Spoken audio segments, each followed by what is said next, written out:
one of the planet's largest volcanic eruptions documented by scientists. This is by University of Washington State.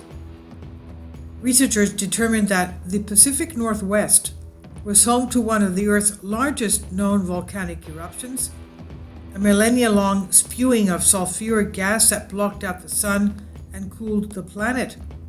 Only two other eruptions, the basalt floods of the Siberian Traps and the Deccan Traps, were larger, and they led to two of the Earth's greatest extinctions. This would have been devastating regionally because of the acid rain effects from the eruptions, said John Wolfe, professor of Washington State University School of Environment. He said it did have a global effect on temperature, but not drastic enough to start killing things, or it did not kill enough of them to affect the fossil record, he said.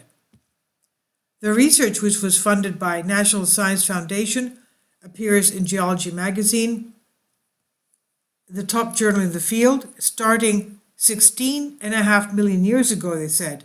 The vents in southeast Washington and northeast Oregon put out a series of flows that reached nearly to Canada and all the way to the Pacific Ocean. The flows created the Wapshilla Ridge member of the Grand Ronde Basalt, a kilometer-thick block familiar to travelers in the Columbia Gorge and most of eastern Washington. The researchers say it's the largest mapped flood basalt unit on the Earth. The researchers estimate that over tens of thousands of years, the floods put out between 242 and 305 billion tons of sulfur dioxide. So these things were erupting for tens of thousands of years. Can you imagine?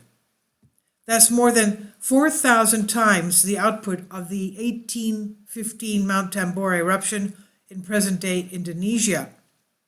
That eruption blanketed the Earth with an aerosol veil, creating the year without a summer and food shortages across the Northern Hemisphere.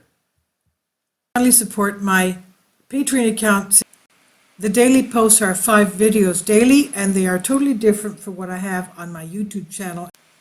Thank you so much for your support and that you find all my content so interesting. You'll find the Patreon account details in the description box. The volume of gas emitted from the Wapshilla Ridge lavas, said the researchers, is equivalent to a Tambora eruption every day for 11 to 16 years. Every day. Most of the lava's gases were released during the eruptions, but some of the gas remains trapped in crystals near the volcanic vents. Clarissa Davis, lead author of the paper, analyzed the gases as part of the doctoral studies. The other authors were Michael Rowe, University of Auckland, and Owen Neal, University of Michigan. Wolfe puts the eruption into one of the 3 classes of cataclysms, and the other 2 being a caldera eruption like Yellowstone volcano and the impact of an asteroid. A similar eruption today would devastate modern society globally, of course, Wolfe said. The eruption also provides an insight into the workings of climate change. It took place in what is known as the Miocene climactic optimum, or MCO for short, when some 50 million years of cooling was interrupted by 5 to 6 degree Fahrenheit of warming. But at its peak, the MCO had a brief cooling period that coincides with the Wapshilla eruption and its profusion of sulfur dioxide. Sulfur dioxide is now bandied about as a possible tool for engineering a break in the Earth's current warming trend, though Wolfe is not particularly keen on the idea.